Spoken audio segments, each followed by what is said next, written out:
Hello everyone, hope you're doing well. Welcome back to my channel. Today we are at day 10 of the February Daily Leetcode challenge. So before I begin, first of all, a big congratulations to all those who have maintained their consistency till now, because we are almost done with 1/3 of this month. That is, we are done with first 10 days. So if you have been consistent till this point, big congratulations to all of you, because it really means a lot. Not everyone can come to this part. Okay, now let me give you a gist of what we have seen till now. Okay, like the first 5 days we have seen questions on Aries. They were easy level questions, but they were tricky ones. Okay, secondly, like the last 5 days from today, we had seen questions on the topic of hash map.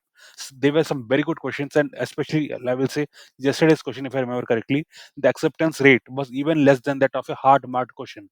Though the questions were marked medium for the last 5 days, still some of them had acceptance rate which is even lower than that of the hard marked questions. Okay, so please do go and check out last 5 days questions if you have not done that. There were some very good questions. Okay, that was for hash map. From today onwards we are going to have some questions on stack. Okay, I guess for the next 3 or 4 days we are going to have the questions on stacks. So coming to this question, this is again a stack level question, and since it is marked as easy question, so I will again I'll repeat what my resolution were.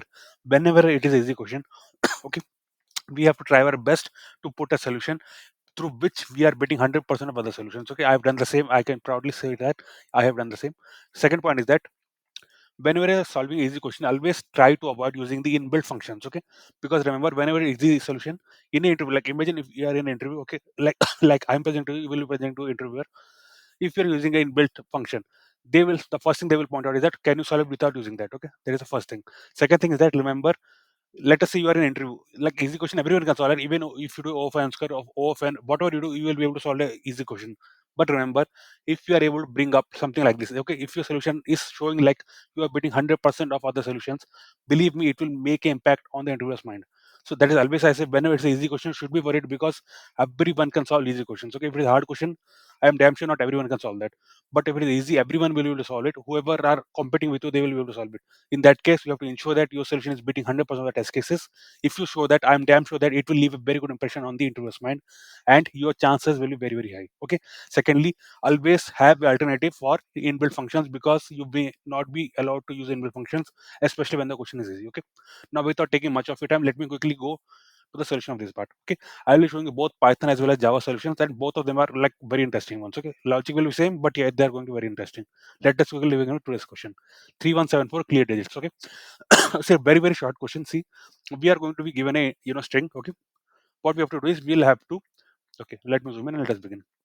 For example, like this, whenever we see a digit, okay, like first of all we have to move from left towards right. Okay, whenever we see a digit, what we have to do is we have to remove the previous the previous character array. Okay, non-digit character we have to remove. Okay, so let me quickly show you the exact text that I am using.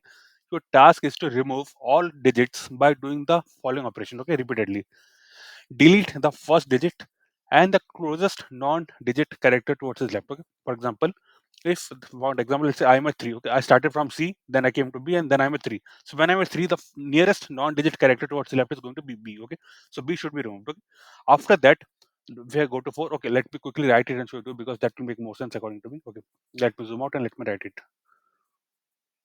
Yeah, we'll go with example number 2. So this is your string. Okay, CB3 and 4. Now let us go step by step. First C came. Okay, C is not a digit, so we'll proceed further. Now B came. Again B is not a digit, we'll proceed further. Now 3 came. Remember, we are going to implement a stack. Okay, okay, let me zoom in. Yep, so now 3 came. See, since 3 is a digit, the nearest character, not nearest non-digit character towards the left of 3 is going to be B. Okay, so whenever 3 came, 3 will not be inserted further of all. Just I'm writing it to show you. So what we'll do is we'll pop the stack. Okay, once if it is not empty. Next, 3 is now processed. Now we will come to 4. Now we are at 4. Okay, now again 4 will not be inserted in the stack. What we'll do is, if the stack is not empty, we will pop it once. So even this will be removed. So now as you can see, the stack is the empty string now. So empty string is going to be answer for example number 2. Okay, so the idea is, whenever a digit comes, what you have to do is you have to ensure that whether stack is empty or not. If it is not empty, pop the stack once. Okay, as simple as that. That is the only thing that you have to do. Okay. Yep. In ABC, in example number 1, the basic out is happening. No, there is no digit, so there is no popping happening. You have to just keep pushing the elements. Okay, as simple as that. Now let me quickly show you my solution. First of all, like how you going to define it? See, as I mentioned, two resolutions. First thing is your solution will beat 100% of test cases. That's what I already shown you. Now, second thing is that you should not be using any inbuilt functions. Okay, inbuilt, when I say, you should not be using the direct string function that you're getting. Okay, for example, for strings, basically in Python, you have dot digit function. Okay, I guess you have this function in Python. Okay, dot read. So I'm not going to use that because it's like inbuilt function, right? We should not be using it. We can use the data structure, but not the inbuilt functions. Okay, as simple as that. So what I've done is I am using a set. In this set, I'm passing this particular string. What will happen is each character in this string will be taken as a single element of the set. So this will help us to check whether we are facing a character which is a digit or not. Okay, so I've created a stack. It's going to be a list. Next, this is going to act as a set which is having all the digits basically from 0 to 9, right? Then I'm going through each of the characters. If it is a digit, okay, if it is a digit, I'm just checking whether stack is empty or not. Okay, if stack is not empty, then simply pop. If both these conditions are not true, okay, if either of these conditions are not true, we'll come and append it. Now I'm damn sure, like a lot of you will be thinking this. Okay, this is not the right way of doing it. Okay, see here, what you're doing. If the ith character is a digit, okay, this is fine, and stack is not empty. Let us say stack is empty, then what will happen? If stack is empty, you are saying come and append it here. Is it correct? Like a lot of people will be asking, so I know that you will ask. Okay, can you tell me why I'm doing this? I will again repeat what is the dot. Remember, like many of you will be commenting, I know this. Let us I'm clearing it here itself. If it is a digit, and let us say if the stack is empty. If the stack is empty, what will happen? This condition will become false.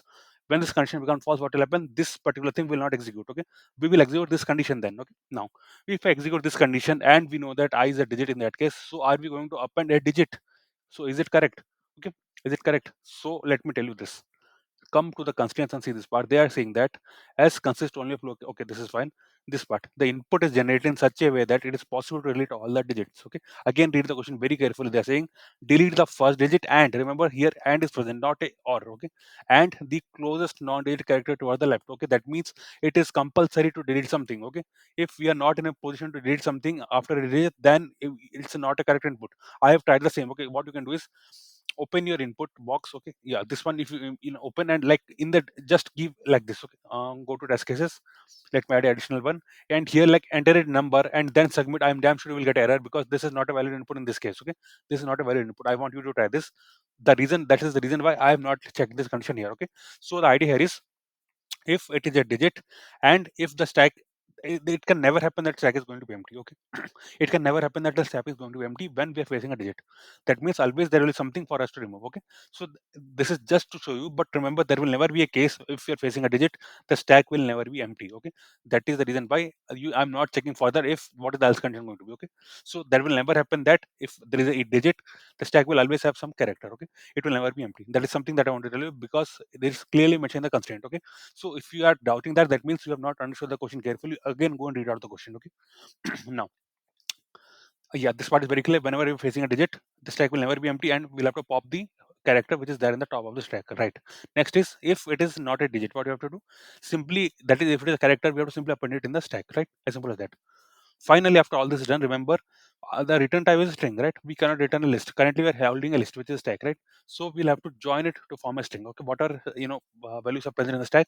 Join it to form a string. So as I've already shown you, I am like my all the test cases are getting clear in my solution. Okay, and as I've shown you, this is clearing 100% of the rest cases. Okay, now since many of you are interested in the Java part, let us go to Java now. In Java, exactly same thing we are going to do, but there is like syntactically it is going to be slightly huge in terms of the like total number of code that we are going to write. But see, the logic is going to be same, right? Yep. First of all, we are taking a length. Okay, this length is needed. Why? I will tell you. Okay, I will tell you why. Because while forming the string builder, basically we need know the length. Okay, and this is the length we need to know that. Okay, while forming the string builder. Next, I'm declaring a stack. Stack is a data structure that you can use directly. Okay, here if you see, we are simulating the stack using a list. Okay, but in Java you can directly use the stack. Okay, it will be, but it's basically there. Okay, the exact functionality is present. That's why we are using it directly, right? As simple as that. The content of the stack is going to be characters, as we already know. Like we have seen here, also they are going to be characters, right? Now, next part is we are going to create a set. So as you have seen, we are getting a set for digits. The same thing we are going to do here. Okay. Now, here, see, that is where the complexity comes. Okay. The logic is simple, but again, the implementing part, you need to go very deep into the thing. Only then you will be able to code this kind of solutions. Okay.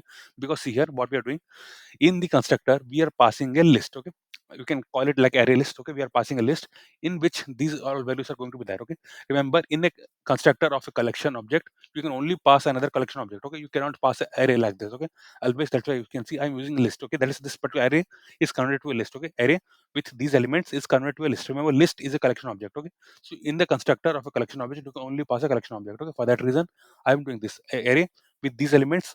I am converting to a list which is a collection object, and that is being passed as a constructor to the hash set. Okay, as simple as that, right? Now this digit will now be holding this particular values. Okay, this will help us to check whether the character is a digit or not, right? Let us see what we're doing. So I'm converting to a character array because remember it is a string. Okay, in order to get a value, what you have to do, you have to use the char at function. Okay, to get a character at a particular index for this string. I don't want to use all that. So what I'm doing is I'm converting to a character array. And then I'm using a for each loop. So I is going to be like for each of the like I is going to be take the value of each of the characters. Okay, for each iteration.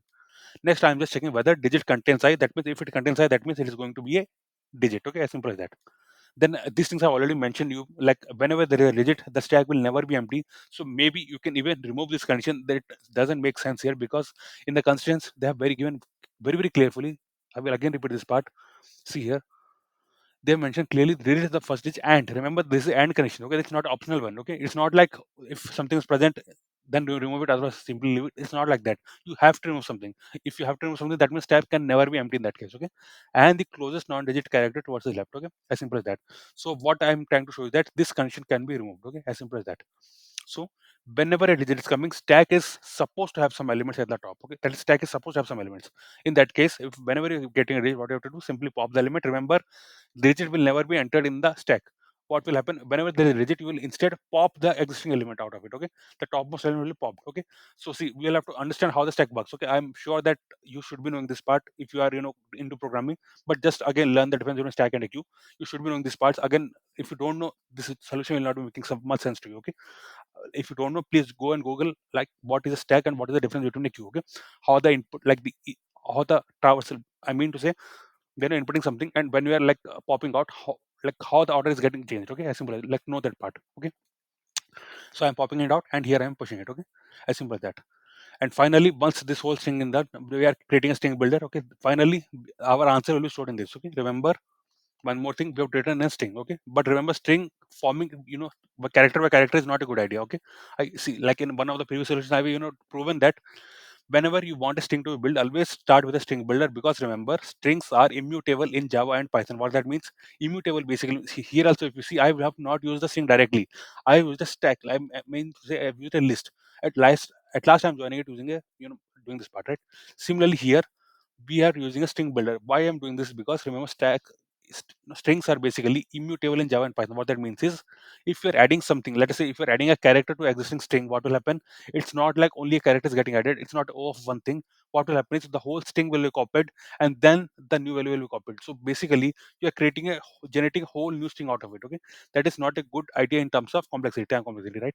That's why it's always better whenever you have to do append operations. It's always better to use a string builder and then at last convert it to a string. Okay, when you have everything ready, then maybe you can convert it to a string. Okay, so similarly we are fetching, like we are creating a string builder and here we are passing n. Okay, because we want in the worst case n characters to be stored. Okay, as simple as that. What is n is going to the length of the string at the start. Okay, now I'm going through each character in my stack. Okay, as you know, stack is having characters. Remember that part, stack is having characters. So I'm going through each character is called as I. Okay, I'm simply appending I in my string builder answer, and then finally I'm converting my answer to string. Okay, it is a string builder. From string builder I'm converting to a string. Okay, as simple as that. Let me quickly run this and show it to you. As you can see, this is clearing all the test cases. Okay, so yeah, and that was this thing. Okay, like as I mentioned, what can happen is they can ask you this. Okay, let us say you are having a digit and the stack is empty. What will happen next? Okay, these things you should be able to clarify because in the constraint they've clearly mentioned this part that for every yeah, you should be able to delete all the digits. What that means is that whenever there is a digit, always there will be a character towards his left. Okay, as simple as that. So you should be understanding what it means. You should be able to like clarify this part. Okay, I'm sure if this comes in interview, they will ask this question to you. Okay, so what I'm trying to tell you that this particular part you can basically remove. Still, your solution will work. Okay, so you don't have to check whether the stack is empty or not because the stack can never be empty. The test cases will be generated in such a way. Okay, so whenever a digit comes, you will have to pop. Okay, there will never be a case where you will not be able to pop. Okay, because the inputs are generated in such a way. I've again mentioned, like, let me tell you this again. Go here, basically add a test case here in the first character, add a integer and then try to solve.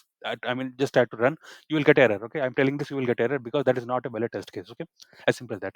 So yeah, and that was all for this particular video. I've shown you a solution which is beating 100% of test cases. I've shown the Java solution also. Java solution, it is looking like a bit a complex one, but again logic is same. Remember, logic is same. I just have to implement the same logic in Java. Okay, and I'm showing you the code. Remember, these codes are something that, see, it's I always say this is all about ideas. Okay, if you have the right idea, you can build the solution. Okay, that's what I did. I had the idea, I coded in Python first, and then I tried to replicate the same idea in Java. Okay, that's why the syntax looking a bit of complex one, but the idea is going to be same here. Okay, so maybe you can learn these parts. Like see, whenever there is a collection object, okay, in the constructor you can only pass another collection object. Okay, you cannot pass anything else. Okay, you cannot pass an array like that. So here I am connecting array to a list, and then the list is being passed in the constructor. Okay, so learn this part. So Yapan, that was all for this particular video. If you like my efforts, please do subscribe to the channel. This really gives us a lot of motivation to continue further. See you tomorrow. Thanks a lot.